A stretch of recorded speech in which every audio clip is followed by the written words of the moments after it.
دیکھیں، ایک تو یہ ہے کہ پوری دنیا کے اندر وہ یہ کہا جاتا ہے کہ ڈیموکریسی از نوائزی، جمہوریت کے اندر یہ شور شرابہ ہوتا ہے.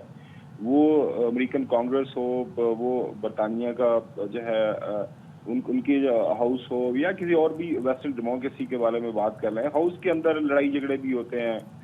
حتیٰ کہ آپ نے اکثر دیکھا ہوگا کہ جو ساؤتھ کوریا کہنے کو تو بڑی پیسفل قوم ہے، لیکن ان کے جب آپس میں جو قانون دان جو لیجسلیچر لڑتے ہیں تو ایک دوسرے کو کرسیاں بھی اٹھا کے مار لیتے ہیں. چلیں یہ تو ایک چلتا رہتا ہے سیاست کے اندر. اب اصل مسئلہ یہ ہے کہ پاکستان کا اس وقت جو موجودہ سب سے بڑا چیلنج کیا ہے. پاکستان نے اگر آگے بڑھنا ہے تو ہمارے سیاستدانوں کو کیا کرنا ہے. دیکھیں، اس میں کوئی دو رائے نہیں ہے کہ ہم ایک نارمل ملک نہیں ہے، ہمارے حالات نارمل نہیں ہیں، اور جب حالات نارمل نہ ہوں تو پھر ظاہر ہے آپ کو سنجیدہ ہونا پڑتا ہے، کچھ غیر معمولی قسم کے آپ کو اقدامات اٹھانے ہوتے ہیں. تو اس کے لیے ضروری ہے کہ حالات کو بہتر کیا جائے.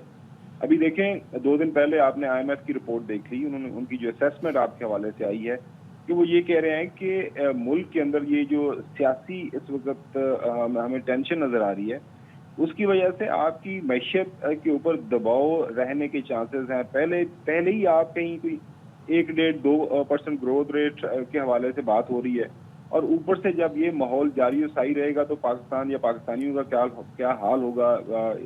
میرے خیال میں اس کے اوپر تو کوئی دو رائے نہیں ہو سکتی. اب اگلا سوال آپ کا یہ ہونا چاہیے کہ جی کرنا کیا ہے. یہ جو گرینڈ ڈائلاگ کی آپ نے بات کی، دیکھیں اس کے علاوہ کوئی آپشن ہے کوئی نہیں ہے، یہ میں آپ کو بتا دوں. پہلے بھی آپ سے بات ہوئی، میں روزانہ کی بنیاد کے اوپر اگر آپ مجھ سے سوال کریں گی، میں آپ کو یہ کہوں گا it is just matter of time they have to talk to each other.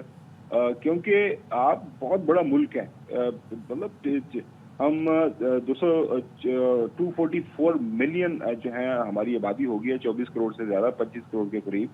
اور ایسا نہیں ہو سکتا کہ روزانہ کی بنیاد کے اوپر ہمارے سیاستدان آئیں اور لڑیں اور ٹی وی کے اوپر شور شرابہ ہو، اور اس کے بعد آرام سے اپنے گھروں کو چلے جائیں، اور صبح پھر وہ پینٹ کوٹ ٹائیں شائیں لگا کے جو ہے کرتے شلوار پہن کے جناب اعلیٰ کلف والے آ جائیں اور پھر آ کے وہاں پہ پریس کانفرنس کرنا شروع کر دیں. اب پاکستان کی عوام اس وقت پس رہی ہے، حالات بڑے برے ہیں. پنجاب کا کسان بیچارہ رل گیا ہے، مہنگائی آپ دیکھ لیں، 40% پاکستانی جو ہے نا وہ سطح غربت سے نیچے ہیں.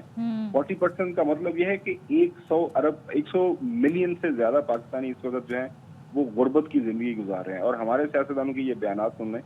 باقی یہاں تک جو حالات و واقعات ہیں، اگر کہتا ہے اس کے اوپر جوڈیشل کمیشن بننا چاہیے، اس کے اوپر جوڈیشل کمیشن بننا چاہیے، میرے خیال میں آئین پاکستان موجود ہے، عدالتیں چل رہی ہیں، عدالتوں کے اندر سارے معاملات چل رہے ہیں، تو تھوڑا سا صبر کر لیں. عدالتوں کے اندر یہ معاملہ ہے، 9 مئی کا بھی معاملہ چل رہا ہے. باقی ظاہر ہے وہ ملٹری کورٹس کا جو معاملہ ہے وہ بھی سپریم کورٹ کے اندر اس وقت اس کے اوپر بھی ہیئرنگ چل رہی ہے. اور امید ہم یہی کرتے ہیں کہ عدالتیں ذرا اس کے اوپر جلدی سے وہ فیصلے کر دیں تاکہ یہ لڑائی جھگڑا ختم ہو. باقی گرینڈ ڈائلاگ کے حوالے سے یقینی طور پر ایک جو مجھے سنجیدگی نظر آ رہی ہے، اور میں امید کرتا ہوں لگ یہی رہا اسلام آباد سے جو ہمیں خبریں مل رہی ہیں کہ حالات بہتری کی طرف جائیں گے. جہاں تک یہ ڈائلاگ کا معاملہ ہے، تھوڑی دیر تو ہو سکتی ہے، دیر سویر ہو جاتی ہے. آپ کو پتہ ہے سیاست کے اندر اس طرح کے معاملات چلتے ہیں، لیکن اس طرح کی ٹینشن کے ساتھ پاکستان آگے نہیں بڑھ سکتا. یہ بات طے ہے، اور یہ ساری دنیا ہمیں بتا رہی ہے، ہمارے دوست ممالک ہمیں بتا رہے ہیں، پاکستان کی جنہوں نے قرضے دینے وہ بھی ہمیں یہی بتا رہے ہیں. بہت شکریہ خاور گومن صاحب ہمارے ساتھ موجود تھے. تو بتا تو سب یہی رہے کہ ہونا کیا چاہیے، پتہ بھی ہمیں ہے کہ ہونا کیا چاہیے، لیکن کرنے کو کون تیار ہے، کرے گا کون، یہ وہ بلی بن گئی جس کے گلے میں گھنٹی تو باندھنی ہے، لیکن باندھے گا کون. اس وقت مذاکرات اسی معاملے پہ چل رہے ہیں، لیکن اگر کہیں مذاکرات ہونے کے باوجود بھی احتجاج ہو رہا ہے تو وہ پاکستان کا وہ حصہ ہے جس کو آزاد کشمیر کہا جاتا ہے. اور آزاد کشمیر میں اس وقت صورتحال ٹھیک ہونے کا نام نہیں لے رہی ہے. گزشتہ 5-6 روز ہو چکے ہیں کہ جب احتجاج ہو رہے ہیں، توڑ پھوڑ ہو رہی ہے، اب لوگوں کا جو ہے وہ جاں بحق ہونے کا سلسلہ شروع ہو چکا ہے، لوگ زخمی ہو رہے ہیں، لیکن اس کے باوجود کہ مطالبات تسلیم بھی ہو گئے ہیں، even after that situation under control نہیں ہے. سچویشن انڈر کنٹرول نہیں ہے، اور ہم یہ دیکھ رہے ہیں جو وہاں پر عوامی کمیٹی ہے اس کی جانب سے احتجاج کا سلسلہ جاری ہے. سڑکوں پہ مناظر آپ دیکھ رہے ہیں، مختلف علاقوں میں ہم اس طرح کی صورتحال دیکھ رہے ہیں جو کہ کشیدہ ہو گئی ہے، اور قانون نافذ کرنے والے ادارے جو ہیں وہاں پر موجود تو ہیں، لیکن جس طرح کا تصادم ہم دیکھ رہے ہیں جس میں پتھراؤ ہے، لاٹھی چارج ہے، شیلنگ کا استعمال کیا جا رہا ہے، فائرنگ ہے. اب ایسے میں 2 افراد تو رپورٹ ہوئے ہیں کہ جاں بحق ہو گئے ہیں، جبکہ ایک بچے سمیت 2 شہری زخمی ہوئے ہیں. تو شباڑوا کے مقام پر مظاہرین نے گاڑیاں بھی جلائی ہیں. اسی طریقے سے امبور میں بھی مظاہرین کی جانب سے دھرنا دیا جا رہا ہے. اور جب کل بھی ہم بات کر رہے تھے، جب مذاکرات کے اوپر معاملہ ڈیڈ لاک کی صورتحال اختیار کیا ہوا تھا، تب بھی ہم دیکھ رہے تھے کہ گاڑیاں بھر بھر کے یہ مظاہرین پہنچ رہے تھے. اسی طریقے سے اب مظفر آباد میں انٹرنیٹ سروس معطل کر دی گئی ہے. اس سے پہلے آزاد کشمیر حکومت نے عوامی ایکشن کمیٹی کے مطالبات تسلیم بھی کر لیے تھے، جو ان کا مطالبہ ہے کہ جی آٹا سستا کریں، بجلی کے جو نرخ ہیں فی یونٹ اس کو کم کریں، سبسڈی دی جائے. تو نوٹیفیکیشن اس پہ جاری تو کر دیا تھا، اور آٹا 2000 روپے من، بجلی 3 روپے فی یونٹ ملے گی. گھریلو صارفین کے لیے 300 یونٹ تک جو بجلی ہے وہ 3 روپے، اور 101 سے 300 یونٹ تک 5 روپے، اس سے زائد پر 6 روپے فی یونٹ مقرر کیے گئے. لیکن اس کے باوجود احتجاج کا سلسلہ جاری. اتنے کم روپے فی یونٹ تو کبھی شاید 1990 میں بھی کراچی میں نہیں ہوئے. چلے میں آپ کو آگے اور بتا دیتی ہوں. صنعتی صارفین 300 یونٹ تک بجلی کی قیمت 10 روپے، اس سے زائد پر 15 روپے فی یونٹ کے حساب سے بل ادا کریں گے. کمرشل ہے یہ. جی. اور بجلی کی جو پیداواری لاگت میں کمی کا مطالبہ تھا وہ بھی منظور کر لیا گیا. اب گندم کی بات کر لیتے ہیں تو فی من قیمت میں 1100 روپے کمی کی گئی ہے. تو اب بتائیے کہ اس کے بعد بھی احتجاج کا سلسلہ جاری ہے. اور اس کے بعد پھر ہوا یہ کہ وزیر اعظم شہباز شریف نے بھی 23 ارب روپے کی منظوری دے دی ہے. یہ رقم آزاد کشمیر حکومت کو فراہم کر دی گئی ہے. اور پولیس افسر کے لواحقین جو شہید ہوئے ہیں ان کے لیے بھی 1 کروڑ روپے کا اعلان کر دیا گیا ہے. جب اتنی ساری چیزیں ہو گئی ہیں پھر کیا چیز رہ جاتی ہے؟ اب ذرا ہم آپ کو براہ راست لیے چلتے ہیں مظفر آباد. ہمارے نمائندے سردار رضا خان ہمارے ساتھ موجود ہیں. سردار السلام علیکم. اچھا سردار رضا، یہ بتائیے کہ ایک پوری فہرست ہے جو دی گئی، ایک پوری فہرست ہے جو مان لی گئی، اور نہ صرف یہ بلکہ جو پیسے ہیں وہ بھی ہینڈ اوور اب کیے جا رہے ہیں آزاد کشمیر حکومت کو. ابھی بھی صورتحال کشیدہ ہے، آج بھی احتجاج ہوگا، آج بھی اسکولز وغیرہ اور دیگر دکانیں بازار وغیرہ بند رہیں گے؟ جی فیصل، بالکل عوامی ایکشن کمیٹی کے کال پر جو ہے وہ آزاد کشمیر بھر میں آج احتجاج کا 6واں روز ہے، جبکہ شٹر ڈاؤن اور پہیہ جام کا آج 5واں روز ہے.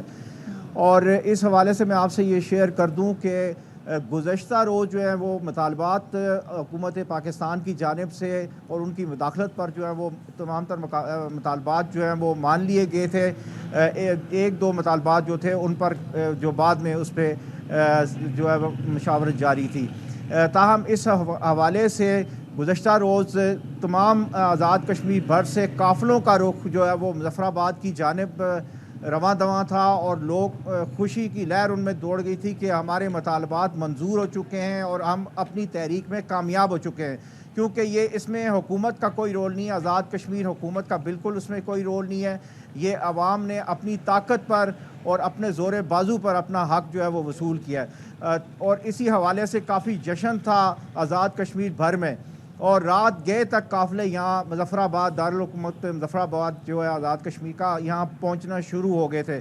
لیکن بدقسمتی سے یہاں ناخوشگوار واقعہ ایک پیش آیا ہے، جس کے باعث لا فورسمنٹ جو ادارے ہیں ان کے ساتھ جھڑپ ہوئی ہے مقامی افراد کی، جس میں یہاں پہ گاڑیاں بھی نظر آتش ہوئی ہیں، اور 3 افراد جو ابھی نئی جو تازہ اطلاعات ہیں 3 افراد کی شہادت اس میں ہوئی ہے، اور 5 افراد جو ہیں وہ زخمی ہوئے ہیں. اور اسی حوالے سے عوامی ایکشن کمیٹی نے دیکھ رہے ہیں یہ مزید بھی ورس ہو سکتی تھی، لیکن حکومت نے جس طریقے سے ہینڈل کیا ہے، جو مطالبات تھے وہ بھی مان لیے گئے ہیں، تو ظاہر ہے اس کا کریڈٹ بھی تو تھوڑا حکومت کو بنتا بھی ہے کہ سچویشن کو ہینڈل کر لیا انہوں نے.